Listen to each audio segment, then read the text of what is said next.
Maluku adalah provinsi di Indonesia Timur yang memiliki kekayaan yang sangat luar biasa. Bagaimana negara-negara Eropa memperebutkan dan bahkan menukar Pulau Banda Neira dengan Manhattan, New York. Maluku memiliki kekayaan yang sangat-sangat diinginkan oleh masyarakat dunia. Namun kini kita bisa lihat bahwa indeks pendidikan Maluku tertinggal, bahkan nomor 3 di bawah di Indonesia ini. Bahkan infrastrukturnya sendiri juga memang sangat tertinggal jauh dari Pulau Jawa, Pulau Sumatera. Oleh karena itu, kita kedatangan tamu Bapak Julius Robert Latumairisa, seorang pakar perbankan internasional, Bung ya. Jadi kita akan berbicara mengenai infrastruktur Maluku, bagaimana ada hubungannya dengan tingkat kemiskinan dan bisa ada hubungan yang sangat bagus. Jika infrastruktur baik di Maluku, maka pendidikan, ekonomi juga akan terbantu sangat signifikan. Provinsi Maluku ini adalah sebuah negeri impian. Bahkan mungkin kalau ditawarkan ke Bappenas sendiri, Bappenas mungkin akan mengambil konsep dari Bung Ulis ini. Bisa gambarkan dan ceritakan Bung Ulis, bagaimana konsep ke depan Maluku dan tantangannya seperti apa? Terima kasih Bung Gunawan. Pada kesempatan ini saya ingin memberikan sedikit penjelasan tentang apa yang sudah saya rencanakan terkait dengan masalah pembangunan di Maluku. Hal ini memang bertolak daripada hasil penelitian saya tahun 2007 sampai 2009. Di sana saya lalu menemukan ada kurang lebih 12 simpul masalah. Kalau kita berbicara tentang persoalan-persoalan pembangunan di Maluku, sebetulnya masalah-masalah pembangunan di Maluku ini sangat menggurita. Namun bukan berarti tidak ada jalan keluar. Tentu kita untuk mencari jalan keluar itu kita harus melihat di mana simpul masalah. Saya menemukan ada 12 simpul masalah. Dari 12 simpul masalah itu, simpul masalah yang paling dominan adalah masalah infrastruktur. Mengapa infrastruktur ini menjadi simpul masalah pertama? Karena secara geografis Maluku ini memiliki wilayah terbesar adalah laut. Itu berarti infrastruktur laut menjadi hal yang paling dominan. Artinya bahwa roda perekonomian di Maluku ini bisa berkembang dengan baik apabila infrastruktur yang ada di sana, jalan, jembatan, pelabuhan, khususnya pelabuhan laut itu tersedia dalam kondisi yang layak dan representatif. Saya yakin bahwa kalau ini betul-betul dilakukan oleh pemerintah daerah Maluku dan juga pemerintah kabupaten kota yang ada di Maluku, maka banyak persoalan ekonomi dan sosial yang ada di Maluku bisa secara bertahap itu bisa terselesaikan atau teratasi. Mengenai 12 simpul masalah dan infrastruktur, pemerintah pusat telah membangun yang namanya jalan Trans Maluku di Pulau Seram ya, dengan panjang 940 km kalau nggak salah. Di 2019 sudah terbangun 640 km. Itu salah atau bagaimana tanggapan Bung Ulis? Kalau saya sebetulnya Transeram ini kan adalah rencana dari zaman saya masih SMA di Ambon. Tapi belakangan ini baru terrealisasi pada saat pemerintahan Joko Widodo. Saya sebagai anak negeri, saya sangat apresiasi dengan kondisi itu. Tetapi pembangunan Transeram belum menjadi solusi terhadap persoalan-persoalan di Maluku. Jadi masih banyak wilayah-wilayah lain yang juga butuh infrastruktur yang layak. Oleh karena itu, dari hasil penelitian saya pada waktu itu, saya mencoba melihat bahwa kalau roda perekonomian Maluku ini harus berkembang atau minimal tingkat pertumbuhan ekonomi Maluku itu dalam batas-batas yang wajar dan kemudian sumber pertumbuhannya dari sektor real, artinya sektor-sektor produktif, itu berarti dukungan infrastruktur ini sangat penting. Oleh karena itu, pada waktu itu saya mencoba untuk melihat bahwa sangat mungkin untuk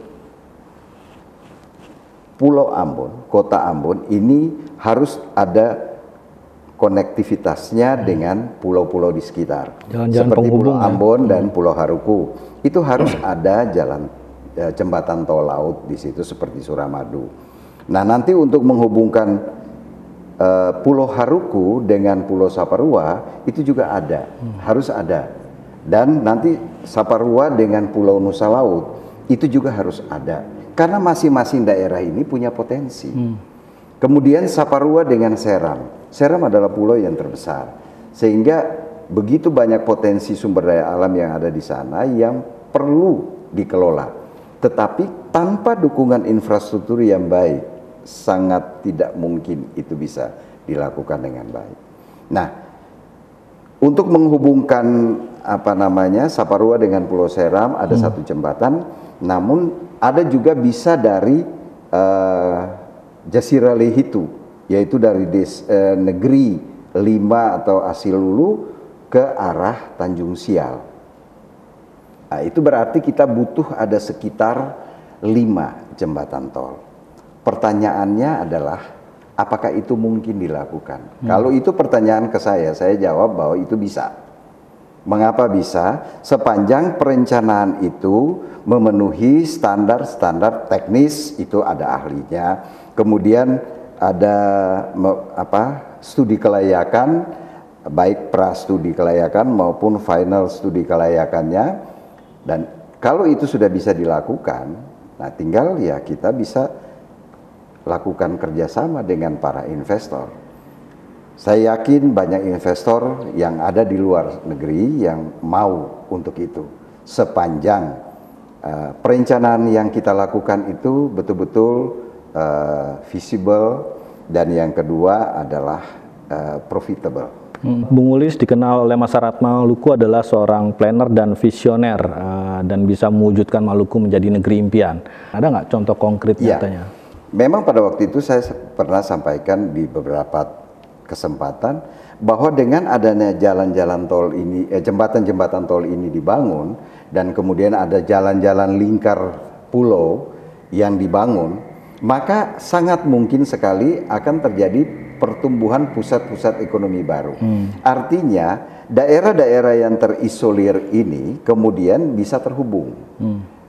Saya pernah ditanya juga bahwa apakah dengan jembatan tol yang Anda punya ini, yang Anda gagas ini, apakah kemudian itu akan mematikan usaha-usaha yang lain seperti pengusaha-pengusaha speedboat yang untuk Tulehu Saparua, Tulehu Pulau Haruku.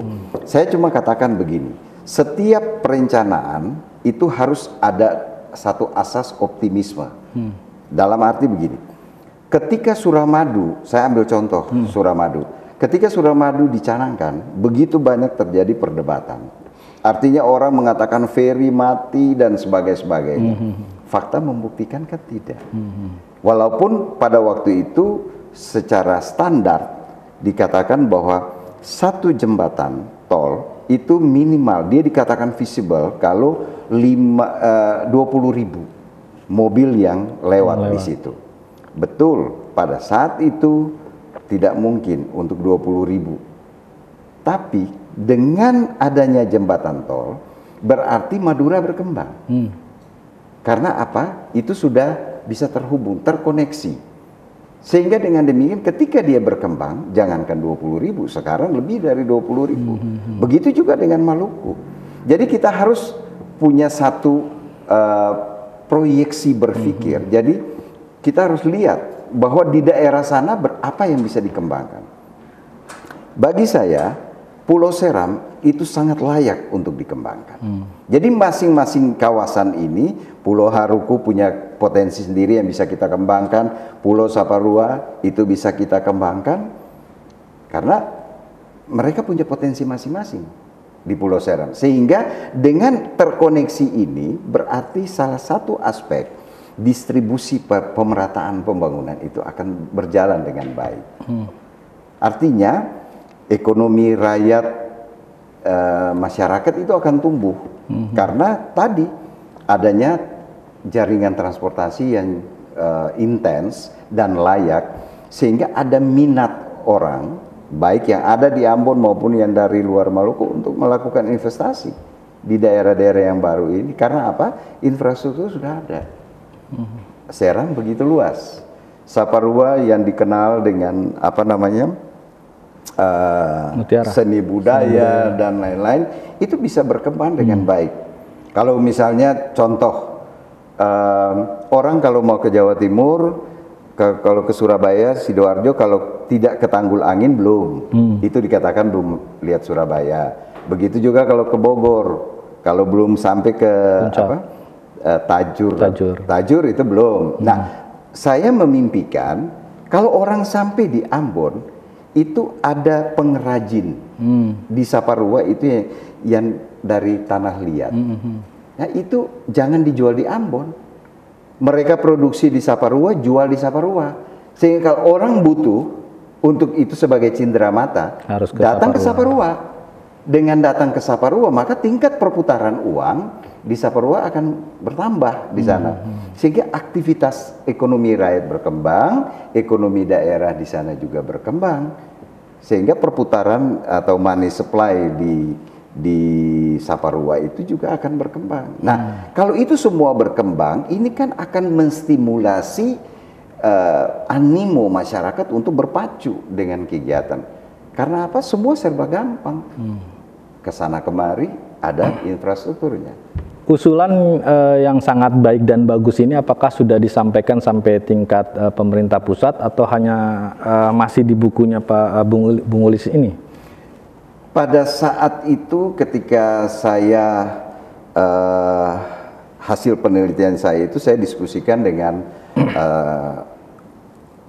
mau dikatakan orang tua saya atau senior saya, dia Profesor Cho Lohanapisi. Saya membawa hasil penelitian dan saya menjelaskan kondisinya. Nah, kemudian pada waktu itu sempat saya diwawancarai oleh TVRI Ambon.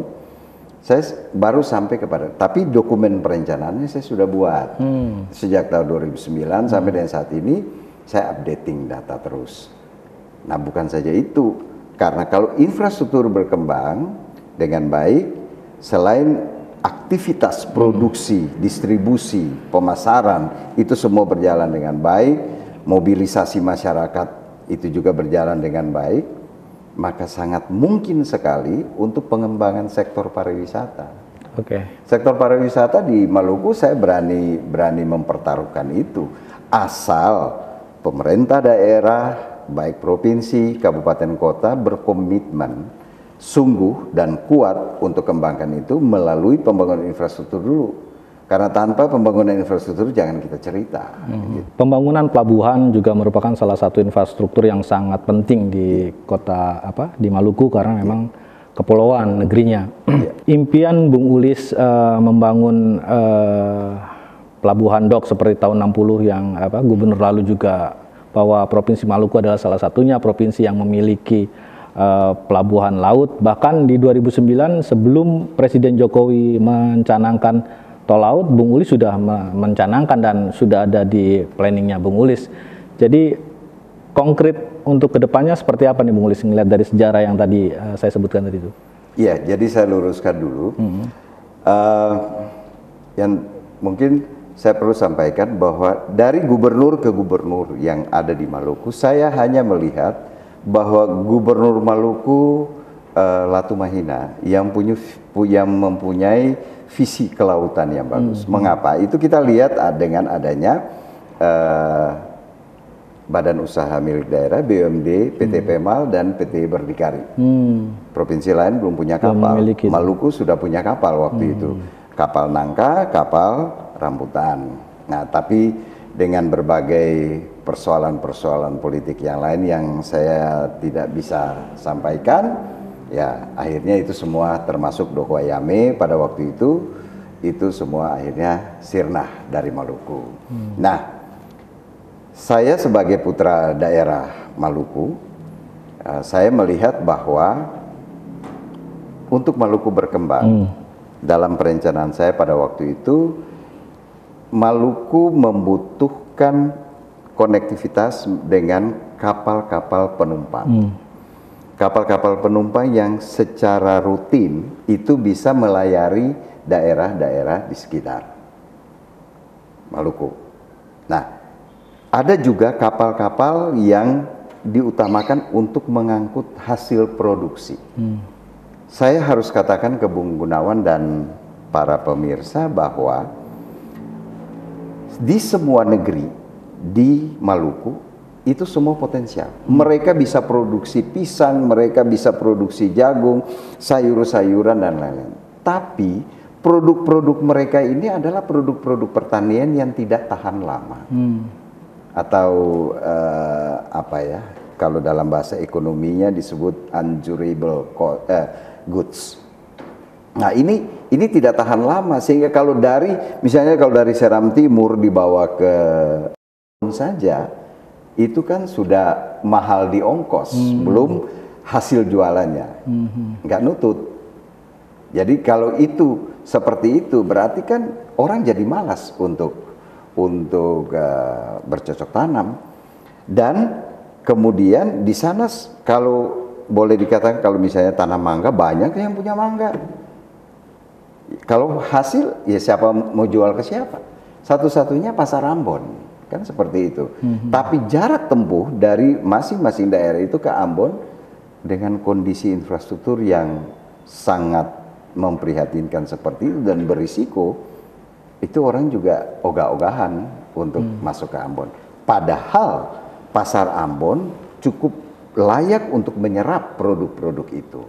Sehingga kalau misalnya hasil produksi dari negeri-negeri itu bisa dibawa ke Ambon dengan kos yang lebih minim, maka saya sangat percaya bahwa masyarakat akan bergairah untuk terus berproduksi.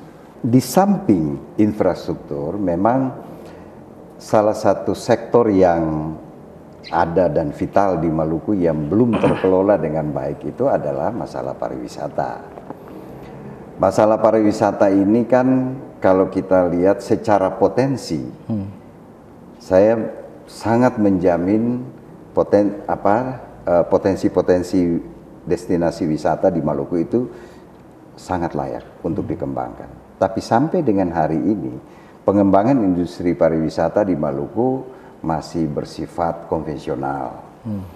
Nah, ke depan saya melihat bahwa selain sektor kelautan, maka sektor pariwisata ini adalah prioritas kedua untuk pembangunan Maluku. Artinya kalau ini digenjot dengan baik, dikemas dengan baik, maka ini menjadi sumber PAD terbesar kedua setelah perikanan dan kelautan.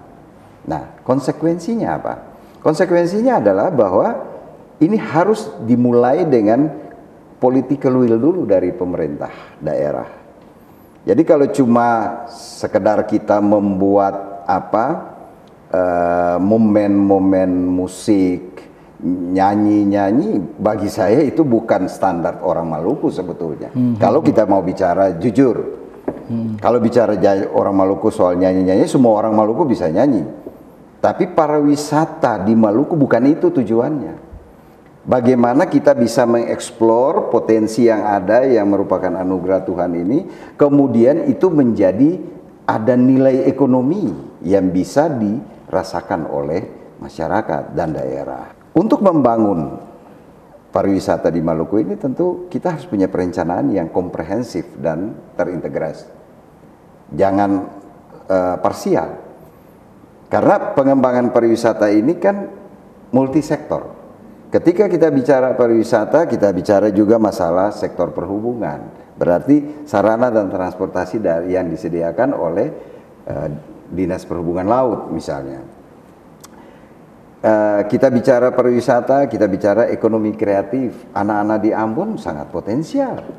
Mereka adalah kreator-kreator muda, tapi mereka kehilangan arah. Mereka menghasilkan, tapi marketnya tidak jelas, begitu. Jadi menurunkan animo untuk berkreasi. Jadi semua ini sebetulnya harus dimulai dari pemerintah. Pemerintah harus secara tegas dan konsisten bicara kepada masyarakat Maluku bahwa pariwisata adalah pilihan kedua setelah perikanan kelautan, dan ini akan menjadi satu-satunya sumber PAD terbesar selain perikanan kelautan untuk mendorong perekonomian daerah ke sana. Dan saya yakin kalau ini berkembang luar biasa. Karena apa? Pariwisata berkembang berarti ada industri perhotelan, restoran dan lain-lain itu berkembang semua. Nah, ini saling terkait satu dengan yang lain. Cuma satu yang perlu kita perhatikan bahwa ketika kita membangun industri pariwisata yang terintegrasi dan komprehensif, maka berbarengan dengan itu pembinaan SDM perlu.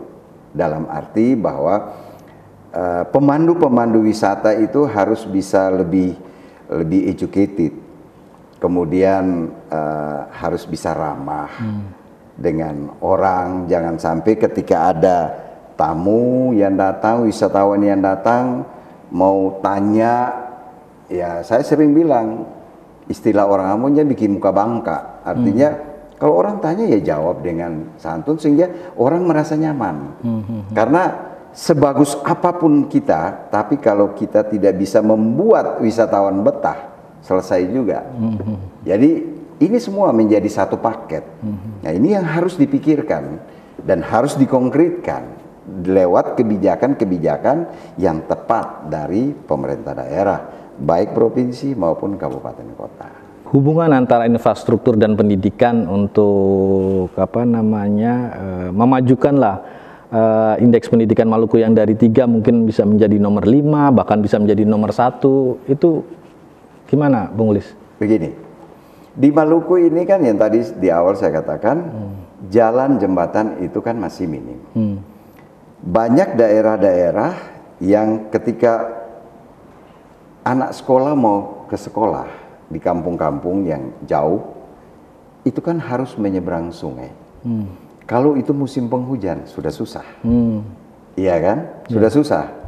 Nah, konsekuensinya apa? Konsekuensinya mereka tidak sekolah, iya kan?